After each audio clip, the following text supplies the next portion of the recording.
Tu n'es pas maître de ton futur. Désolée de te décevoir. La vie m'enseigne beaucoup de choses ces dernières semaines. Déjà, la vie m'enseigne le fait d'honorer mon art, le fait d'entretenir mon art, d'entretenir mes dons qui, par ailleurs, est une véritable façon d'honorer la vie et d'honorer ceux qui t'accompagnent dans ton cheminement, aka les ancêtres. La vie m'enseigne la patience parce que vraiment, je ne suis pas patiente du tout.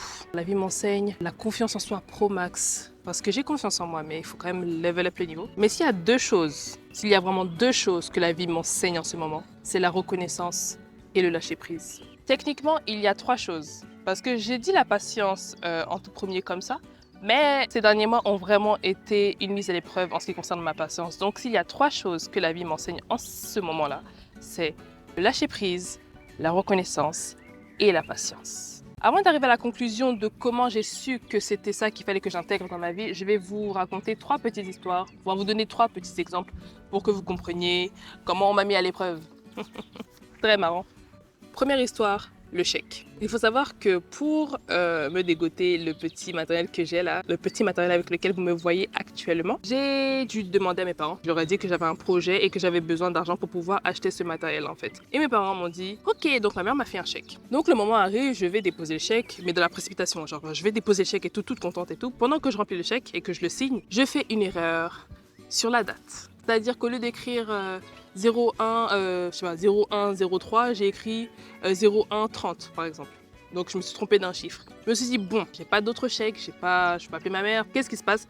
Je vais juste repasser sur la date et au cas où si la banque m'appelle, ça va passer, c'est pas grave, je leur dirai que c'est moi qui ai fait l'erreur et que voilà quoi, c'était à telle date et non pas à telle date. Donc je dépose le chèque le vendredi, soir. Le mardi, la banque m'appelle.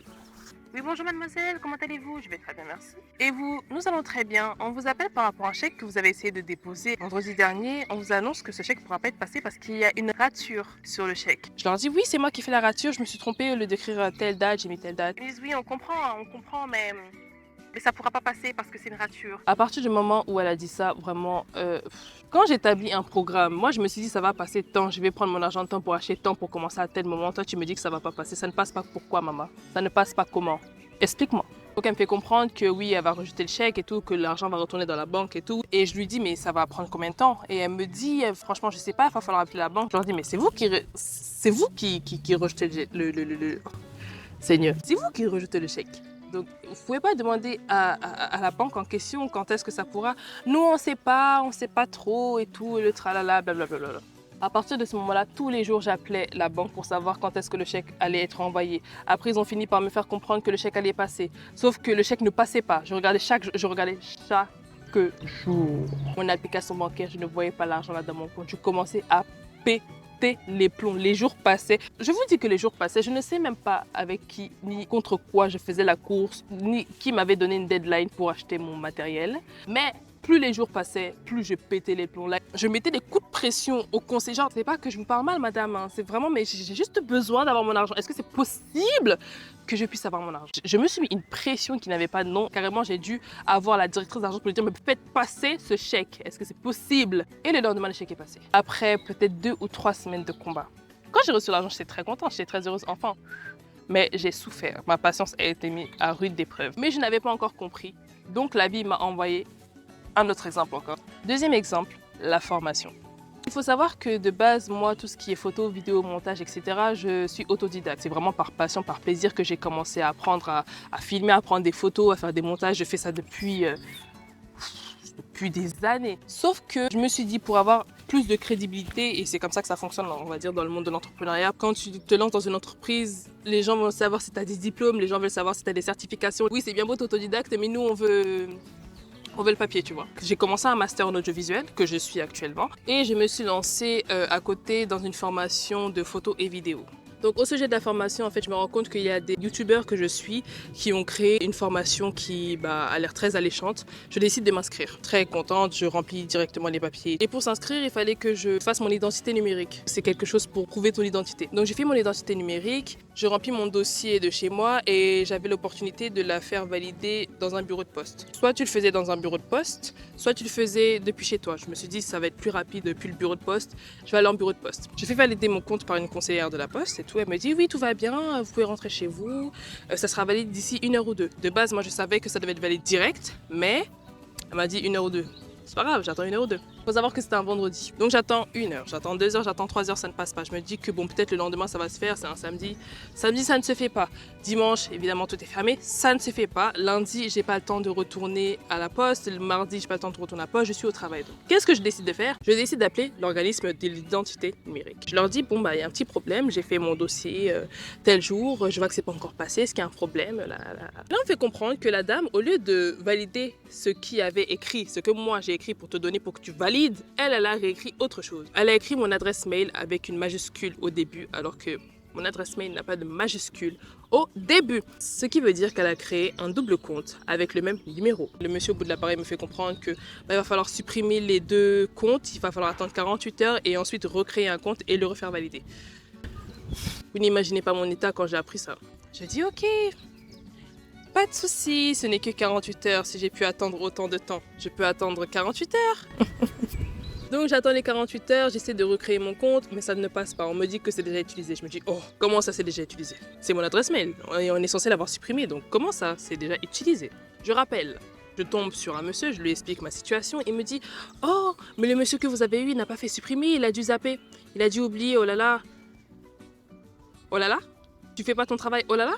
Il me dit, bah je vais le faire et tout, bah là je vais le supprimer, il va falloir encore attendre 48 heures, et là vous pourrez recréer le compte. Je me dis, mais c'est pas possible. Ça fait déjà à ce moment-là 2 semaines que j'essaie de créer le compte parce qu'entre la création du compte, je me rends compte de l'erreur, j'appelle, j'attends, je réappelle. Ça faisait déjà à peu près 2 semaines. J'étais déjà... En fait, je peux commencer cette formation ou je ne peux pas la commencer. Même ça, après peut-être 2 ou 3 semaines, j'ai pu enfin créer mon compte pour pouvoir m'inscrire à ma formation. Mais je n'avais toujours pas compris au niveau de la patience et du lâcher-prise. Parce que le lâcher-prise, je ne sais pas si vous voyez où je veux en venir avec le lâcher-prise. Le lâcher-prise, c'était de tout le temps appeler, ne pas patienter, appeler tout le temps. Oui, leur dire, il faut faire ci, il faut faire ça, monsieur faites ci, monsieur faites ça, il faut que je fasse ci, il faut que je fasse ça. Genre tout vouloir contrôler alors que je n'avais le contrôle sur rien. Mais je n'avais pas encore compris. Et c'est là qu'intervient le 3e exemple. L'émission, comme on dit, jamais 203. On avance bien, je trouve. Il faut savoir que je suis entrepreneur, je suis la fondatrice et dirigeante de SOA Studio, qui est une agence de production audiovisuelle. Je vous invite à aller sur le Instagram du studio. Il y a déjà quelques productions qui sont déjà sur le Instagram. Je vous invite à les regarder, apprécier et dites-moi ce que vous en pensez. Je suis entrepreneur et il faut savoir que la vie d'entrepreneur elle est assez particulière parce que si tu ne travailles pas, tu n'as pas de revenus en fait. Zéro pikini. Pikini dans le compte, pikini dans le compte. Donc il faut avoir plusieurs sources de revenus, il faut savoir comment jongler. Comment moi je jongle en faisant des missions d'intérim. Je me suis dit, bon bah là, j'ai besoin d'argent pour un projet et tout, donc pendant que je serai à l'école, parce que je fais plein de trucs, hein, l'école et tout ça, je vais aussi faire des missions. Je postule dans les missions, je postule comme je fais d'habitude, parce que je sais que je vais techniquement en avoir, enfin c'est pas la première fois que j'en fais quoi. Je postule, mais il n'y a pas de réponse. Je me dis, oh. C'est toujours quand tu travailles pas que les missions sont flop. Hein. Quand tu veux travailler là, zéro macabo. Je postule. Pas de réponse. Je postule ici, pas de réponse. Je postule là, pas de réponse. Je postule, pas de réponse. Je passe même, il y a des jours où je passe, il n'y a pas de mission. Je me dis, mais c'est pas possible. Moi, j'ai prévu que, toujours dans le lâcher prise, moi, j'ai prévu que je devais avoir ça, que je peux avoir ça en tel jour. Donc, pourquoi, là, quand je postule, il se passe rien, en fait. Et en fait, là, c'était beaucoup trop pour moi. Entre le matériel que je venais de subir, la formation que je... Tout se réglait, hein. Mais c'était un trop plein. J'ai commencé à beaucoup ruminer, je stressais, j'étais anxieuse, j'étais aigrie. Mais en fait, les gens savent déjà de base que moi, je suis une aigrie. Je suis une maman à aigreur. Mes proches pourront vous le confirmer en commentaire s'ils veulent bien.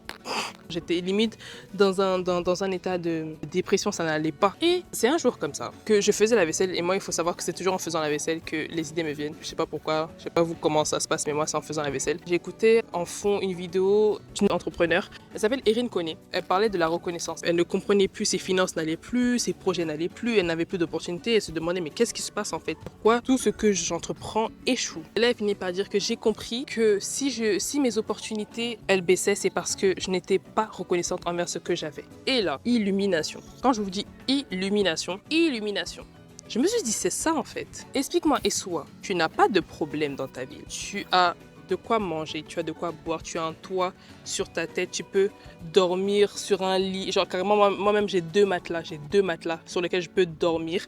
Je n'ai pas de souci de comment payer un loyer, je n'ai pas de souci de charge, je n'ai pas de problème, mais je ne suis pas capable d'apprécier ce que la vie me donne là. Et la question qui m'est venue c'est, mais ma belle, si tu n'es pas capable d'apprécier le peu qu'on te donne aujourd'hui, le peu que la vie te donne là maintenant, si tu n'es pas capable de l'apprécier, combien de fois tu sauras apprécier ce qu'elle te donnera dans le futur? Si tu n'es pas capable d'apprécier une portion de riz, comment tu vas vouloir apprécier une rizière? Si tu n'apprécies pas l'épi de maïs, comment voudras-tu apprécier le popcorn, hein? Donc vraiment, j'ai fait vraiment le bilan, mais j'étais pas reconnaissant. J'ai demandé beaucoup de choses à la vie. J'ai demandé beaucoup de choses à ceux qui m'accompagnent. À chaque fois que je dis ceux qui m'accompagnent, c'est les ancêtres. Mais je suis toujours là, ceux qui m'accompagnent, ceux qui me protègent, ceux qui m'aiment, ceux qui me guident. Donc je demandais beaucoup de choses. J'ai demandé un matériel pour pouvoir faire des vidéos, pour pouvoir montrer aux gens ce que j'aime et tout. Je ne filmais pas. J'ai demandé à pouvoir disposer de mon temps comme je le voulais parce que une des choses les plus importantes pour moi, c'est d'être libre. J'ai eu ce temps et je n'ai rien fait avec. J'ai demandé à avoir plein de choses et je ne faisais rien avec ce qu'on me donnait. Au bout d'un moment, ils se sont dit, mais en fait, on va pas se battre pour toi, ma puce. Hein. Si t'es pas capable d'accepter ce qu'on te donne, nous, on va plus rien faire pour toi, en fait. Et c'est ce qui s'est passé, en fait. Nous, on se bat, on te donne ci, on te donne ça. Et toi, tu fous rien avec, tu es seulement là, oui, j'ai ça, mais je n'ai pas ça. J'ai ça, mais je n'ai pas ça. Oui, tu n'as pas. Et puis après, tu n'as pas et puis après, fais avec ce que tu as là, fais avec les moyens du bord. Arrête de te soucier du futur, arrête de te soucier de ce que tu ne peux pas maîtriser. Parce que ton passé, tu ne peux pas le gérer, c'est déjà passé. Ton futur, tu ne peux pas le maîtriser parce que tu ne le connais pas. La seule chose sur laquelle tu as de l'emprise, c'est ton présent. Et fais donc alors avec ce que tu as dans le présent. Mais en fait, parce que tu nous fais chier là. Tu nous fais chier. Donc quand j'ai compris ça, et ça a vraiment été, je répète encore, une illumination. J'ai demandé une caméra, j'ai des réseaux sociaux, j'ai des passions. Je peux parler de mes passions sur les réseaux sociaux, je peux être rémunérée pour ça. En attendant, je peux faire développer mon studio, plein de choses en fait. Donc je n'ai aucune raison de me plaindre. Quand la pilule est finalement passée, quand le neurone s'est enfin connecté, tout s'est débloqué. J'ai d'abord commencé à demander pardon pour toute l'ingratitude. Excusez-moi vraiment d'avoir douté. Vous m'avez donné la créativité, vous m'avez donné l'intelligence, vous m'avez donné la sagesse. Maintenant, je vous demande juste de m'accompagner et de me guider sur le droit chemin pour pouvoir atteindre mes objectifs. Ma créativité s'est décuplée, mes inspirations se sont décuplées. J'ai su dans quelle direction partir. En étant reconnaissante et en me concentrant sur les choses que je pouvais gérer, j'ai commencé à avoir les résultats que j'attendais tant en fait. J'ai commencé à dire merci pour tout et pour rien parce qu'en réalité on s'en rend pas compte mais parfois on est vraiment les préférés de la vie en fait. C'est pas tout le monde qui a la chance de pouvoir manger à sa faim, de pouvoir boire à sa faim, de pouvoir s'habiller de la façon qu'il veut, de pouvoir vraiment on n'a pas tous la chance et moi j'ai une chance que je dois profiter et je dois dire merci pour ça. J'ai commencé à profiter de ce que j'avais et de ceux qui m'entouraient. J'ai commencé à ne plus me soucier du lendemain, ne pas avoir la main sur comment je vais devenir demain. Ma belle, tu sais pas et tu pourras jamais savoir. Alors fais tout pour que ton présent soit comme tu veux, ton futur sera comme tu le souhaites. Dans tout ça, j'ai continué aussi d'honorer mon cheminement parce que tout effort est récompensé. On veut toujours tout avoir d'un coup. C'est vrai que si on a la possibilité de ne pas souffrir, ne souffrons pas pour avoir les choses qu'on veut, mais ça ne veut pas forcément dire que tout va te tomber dans la main. Un petit effort, plus un petit effort, plus un petit effort, plus un petit effort va t'amener là où tu voudras. Aujourd'hui, je me contente juste de vibe. Je vibe. J'ai beaucoup parlé, hein. Soyez toujours reconnaissant pour ce que la vie vous donne. Ne vous souciez pas du lendemain parce que vous ne pouvez pas le gérer. Et sachez que tous vos efforts seront récompensés d'une manière ou d'une autre. Ouais, je pense que c'est ce qu'il fallait retenir. J'ai enfin fini mon tableau. Je vous montre mon chef-d'œuvre. Faut pas vraiment me demander ce que ça représente parce que je sais pas. J'ai commencé à peindre ce tableau quand mes cousines sont venues à la maison il y a peut-être 2 semaines, voire 3 semaines. Et elles me disaient, il y a beaucoup de mélancolie dans ton tableau, il y a beaucoup de tristesse, tout va bien? J'aurais dit, mais oui, tout va bien. À ce moment-là, je venais de sortir de l'état de tristesse, tout ça là. Donc je pense que c'était une façon d'extérioriser ma tristesse et de la mettre sous un petit tableau là. J'espère que la vidéo vous a plu et que le sujet vous a intéressé. N'hésitez pas à me dire ce que vous en pensez dans les commentaires. Vous savez que moi, j'aime toujours parler, j'aime répondre. On se retrouve dimanche prochain pour la prochaine vidéo. Entre-temps, vous pouvez me retrouver sur TikTok et Instagram. Essoua, ça ne change pas. E-S-U-W-A. Essoua. Je fais de gros bisous. Ah.